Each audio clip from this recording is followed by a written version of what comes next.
Sufide binem. Oh na na na na na na na na. Your boss fega mugo my turn. So manje so. Baby relationship ye do it over. Pet on the sea and the guy ni hand shada. Ukaranda kabata shaya. Uchini chuta ndakande posine shakwandi chaden. Wandi baya moyo. Lekangende perire murudo. Uchindi westira tem. Wakandi iteru chamu moyo mako.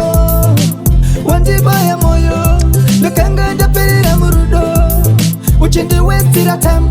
Wakandi iteru chamu moyo mako. Sakakubata unapita ukanditi story atina zwa touch ita kundikona nisaneha machona sendakapata kundiita parande sina tarino keta ini ndaneta handichada soku stresswa wakatambisa mukana chitilite nemba tangu mufoni mako apatina rudo handichada neshako monda kande posine shakwa ndichaden wandibaya moyo lekangende perire murudo uchindi westira tem wakandi iteru chamu moyo mako wandibaya moyo lekangende perire murudo uchindi westira tem wakandi iteru chamu moyo mako hauna direction zvese zvaunoita kwandiri zvingori opposite unoda freedom life upenyu hwemufiri musina nokukontrola saka peta ungoita move on kugara newe inani ngasvikoni hongu ndaida tizova nemutoni asi mumoyo handipakwanisa kuficha newe zvakwandichaden wandibaya moyo